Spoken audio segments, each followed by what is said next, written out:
अस्सलाम वालेकुम dear students. Today we will talk about graded potentials. हमने रेस्टिंग मेम्ब्रेन पढ़ा और मैंने आपको बताया कि रेस्टिंग पोटेंशियल जब मेजर किया गया तो वो -70 मिली वोल्ट्स होता है।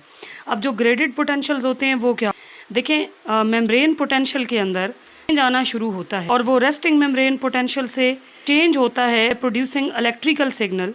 तो ये सिग्नल दो तरीक़ों से होते हैं। एक ये है कि ये ग्रेडेड पोटेंशियल में चेंज हो जाए और दूसरी सूरत में ये एक्शन पोटेंशियल में है। अब जो ग्रेडेड पोटेंशियल्स हैं वो क्यों इंपॉर्टेंट होते हैं? Because they can take the signals over short distances. आपको पहले लेक्चर में बताया था कि दो तरीक़ों से सिग्नल्स को ट्रैवल करना होता है, either over a short distance और अ लॉन्ग डिस्टेंस। तो अगर शॉर्ट डिस्टेंस पे ट्रैवल करना हो तो ये ग्रेडेड पोटेंशियल में कन्वर्ट होता है, लेकिन अगर लॉन्ग डिस्टेंस तक ट्रैवल करना हो, किसी भी नर्व के ऊपर या मसल मेम्ब्रेन तक जाना हो, तो उसके लिए इन्हें लॉन्ग डिस्टेंस सिग्नल्स प्रोड्यूस करने पड़ते हैं and these are called action potentials. अब जो ग्रेडेड पोटेंशियल्स होते हैं वो क्या होते हैं? वो मेम्ब्रेन पोटेंशियल में आने वाली स्मॉल रीजन में फील की जाने वाली चेंजेस हैं। यानी एक ऐसा चेंज जो कि रेस्टिंग मेम्ब्रेन पोटेंशियल को चेंज तो कर देता है, लेकिन प्लाज्मा मेम्ब्रेन के थोड़े से पार्ट में ये चेंज आता है। These are called the graded potential, इसलिए कि इसका जो मैग्नीट्यूड होता है वो वेरी करता है, उसके अंदर ग्रेड्स होते हैं। So it is called graded, यानी आप उसको ग्रेड्स में डिवाइड कर सकते हैं। ये वेरिएबल मैग्नीट्यूड होता है, इसलिए हम इनको ग्रेडेड पोटेंशियल्स कहते हैं। ये आमतौर पे सेल के एनवायरनमेंट में आने वाली कुछ स्पेसिफिक चेंजेस की वजह से आता है और ये सिर्फ सेल की जो मेम्ब्रेन है, यानी न्यूरॉन सेल की जो मेम्ब्रेन है, उसके स्पेशलाइज्ड रीजन्स के ऊपर एक्ट करता है और ये शॉर्ट डिस्टेंस पे ही ट्रैवल कर सकता है। डिस्टेंस ट्रैवलिंग पॉसिबल नहीं होती।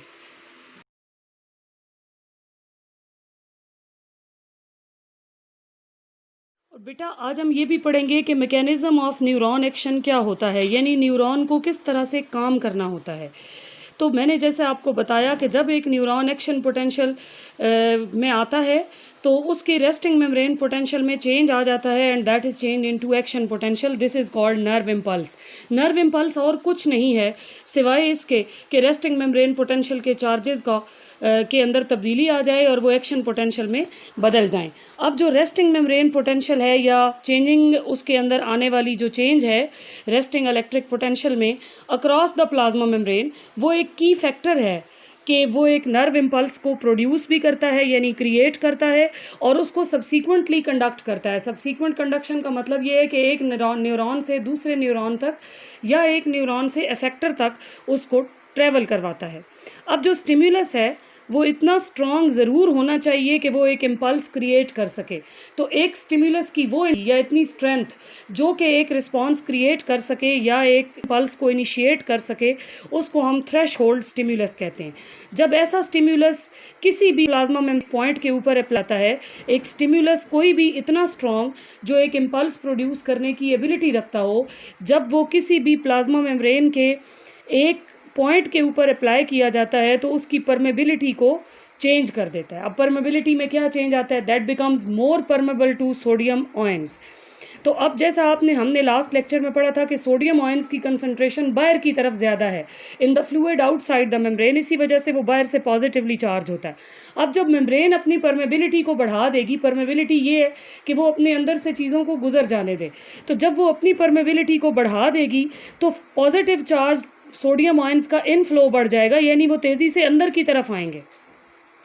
अब ये जो उनका तेज़ी से अंदर की तरफ आना है वो क्या करेगा? अंदर जो हमारा नेगेटिव चार्ज है उसको अल्टीमेटली बदल देगा इनटू सम अदर, और वो पहले क्या करता है कि उसको ज़ीरो की तरफ ले जाएगा, यानी उसको नॉर्मलाइज कर देगा, न्यूट्रल कर देगा, उसके ऊपर कोई चार्ज नहीं होगा। ये वो वक्त होगा जब पॉजिटिव और नेगेटिव चार्ज बाहर और अंदर बराबर हो जाएंगे। तो ये क्या हुआ? अब हमने अपनी मेम्ब्रेन की जो पोलैरिटी थी, कल हमने अपने लेक्चर में पढ़ा था कि ये मेम्ब्रेन पोलराइज्ड होती है और इसके दो पोल्स किस तरह बनते हैं, the positive pole outside the membrane and the negative pole inside the membrane. तो अब ये जब ज़ीरो में चेंज हो गया तो इसका मतलब ये है कि ये जो मेम्ब्रेन की पोलैरिटी थी दैट इज़ लॉस्ट। तो इस कंडीशन को हम डीपोलराइजेशन कहते हैं कि अब ये मेम्ब्रेन डीपोलराइज हो गई है। और इसके लिए आपको मैं फिगर दिखाती हूँ 24.5। इसमें आप देखें कि ये स्टेजेस इन्होंने दिखाई हैं। ये -70 मिली वोल्ट पे ये रेस्टिंग मेम्ब्रेन पोटेंशियल है and then it is change into zero और ये ज़ीरो जो है ये इसका रेस्टिंग मेम्ब्रेन पोटेंशियल का लास्ट हो जाना है, यानी इसमें अब कोई भी पोलराइजेशन मौजूद नहीं रही है। तो इस कंडीशन को हम क्या कहते हैं? डीपोलराइजेशन।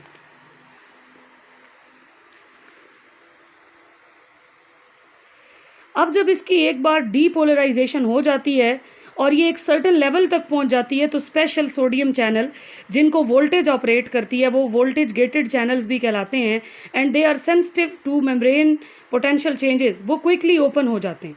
अब जब वो क्विकली ओपन हो जाएंगे, ऑलरेडी मेम्ब्रेन मोर परमेबल हो गई थी सोडियम आयंस के लिए और अब उसके गेट्स भी ओपन हो गए। तो जब गेट्स ओपन हो जाते हैं तो क्या होता है? फ़ौरन से बहुत से सोडियम आयंस रश करके न्यूरॉन के अंदर दाखिल होने की कोशिश करते हैं और दाखिल हो जाते हैं। जैसे ही sodium ions inside the cell move करते हैं तो सोडियम गेट्स जो हैं वो पीछे से क्लोज़ हो जाते हैं, लेकिन वो गेट्स क्लोज़ होते ही एक और गेट्स ओपन हो जाते हैं। These are voltage gated potassium channels. तो ये जब पोटेशियम चैनल्स ओपन हो जाते हैं तो क्या होता है? पोटेशियम भी तेज़ी से बाहर जाने की कोशिश करेगा। पहले जो पोटेशियम है वो पहले भी बाहर जाने की कोशिश करता रहा है और वो अब भी बाहर जाने की कोशिश करेगा। अब जो पोटेशियम आयंस की मूवमेंट है आउटसाइड द सेल्स, वो क्या करेगी? बिल्ड अप कर देगी एक positive charge outside the cell again, यानी कि मेम्ब्रेन के बाहर दोबारा से पॉजिटिव आयन चले गए और अंदर सोडियम के पॉजिटिव आयन आ गए, तो दोबारा से पोलराइजेशन हो गई, ये मेम्ब्रेन रीपोलराइज्ड हो गई है। ये जो सीरीज़ है मेम्ब्रेन चेंजेस की, यानी पहले पोलराइजेशन, फिर डीपोलराइजेशन और फिर रीपोलराइजेशन, ये जो चेंजेस हैं ये एक सिमिलर साइकिल में मेम्ब्रेन के एडजेसेंट रीजन के ऊपर भी शुरू हो जाती हैं। अभी हम ये सिर्फ एक पॉइंट की बात करें कि एक पॉइंट के ऊपर ये स्टार्ट हुआ। फॉर एग्जांपल ये एक मेम्ब्रेन है और इसके इस पॉइंट के ऊपर ये स्टार्ट हुआ, लेकिन थोड़ी देर के बाद अगले पॉइंट पे, और इसी तरह से ये पूरा cycle. This is called hyperpolarisation. और अब ये मेम्ब्रेन हाइपर पोलराइज्ड हो गई है। इसकी रीज़न ये होती है कि जब बहुत से सोडियम, इस पीरियड के दौरान जो रेस्टिंग पोटेंशियल है वो रिस्टोर किया जाएगा at the part of the membrane where the impulse has just pass, यानी बिल्कुल जहाँ से वो अभी गुजरी है वहाँ से थोड़ी ही देर में वो दोबारा से उसका पहले जैसी कंडीशन हो जाएगी और ये -70 मिली वोल्ट पे वापस आ जाएगा। तो ये -70 मिली वोल्ट्स पे जब वापस आ जाएगा तो इस कंडीशन को हम रीपोलराइजेशन कहते हैं।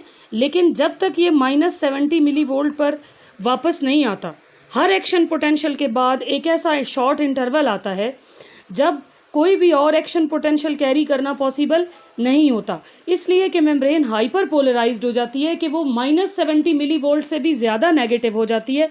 इसलिए कि तेज़ी से जब पोटेशियम आयंस बाहर की तरफ मूव कर गए तो थोड़ी देर के लिए वो -70 मिली वोल्ट से भी नीचे चला जाएगा, इसलिए कि उसके अंदर नेगेटिव चार्ज बहुत ज़्यादा बढ़ जाएंगे। तो ये पीरियड है, इसको हम रिफ्रैक्टरी पीरियड, पोलराइजेशन पीरियड के दौरान जो रेस्टिंग पोटेंशियल है वो रिस्टोर हो जाता है eight the part of the membrane जहाँ से अभी इम्पल्स गुजरी है। तो उसके बाद जो न्यूरॉन है वो रीपोलराइज्ड होता है, यानी इम्पल्स गुजर गई तो न्यूरॉन जब अपने पुराने पोटेंशियल यानी -70 मिली वोल्ट्स पर वापस आता है उस जगह से, तो वो जगह रीपोलराइज हो जाती है और अब ये न्यूरॉन रेडी है to carry another nerve impulse. तो फिर ये अपनी एक और इम्पल्स को कैरी करता है। अब मैंने पहले आपसे बात की कि एक थ्रेश होल्ड स्टिम्युलस का होना बहुत ज़्यादा ज़रूरी है कि वो एक स्टिम्युलस को का इतनी ज़्यादा इंटेंसिटी हो कि वो एक नर्व इम्पल्स को इनिशिएट कर सके। तो अगर ये मिनिमम स्टिम्युलस या थ्रेश होल्ड अवेलेबल ना हो तो क्या होता है? कोई नर्व इम्पल्स ट्रेवल नहीं करती। लेकिन अगर स्टिम्युलस की इंटेंसिटी को इंक्रीज़ कर दिया जाए तो क्या एक्शन पोटेंशियल की स्ट्रेंथ इंक्रीज़ हो जाती है? ऐसा नहीं होता। अब जो प्रिंसिपल है इसका वो ये है कि एक एक्सॉन अपनी फुल पावर पे एक नर्व इम्पल्स को कैरी करता है या फायर करता है या फिर बिल्कुल नहीं करता, यानी if threshold stimulus is available तो एक्सॉन इस नर्व इम्पल्स को अगले न्यूरॉन या अगले इफेक्टर तक ट्रांसफ़र करेगा।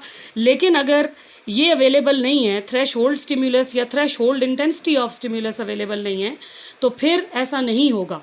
इट मीन्स कि ये एक ऑल और नन रिस्पॉन्स है, यानी या तो सारे एक्टिव हो जाएंगे या कुछ भी नहीं होगा, कोई रिस्पॉन्स प्रोड्यूस नहीं होगा।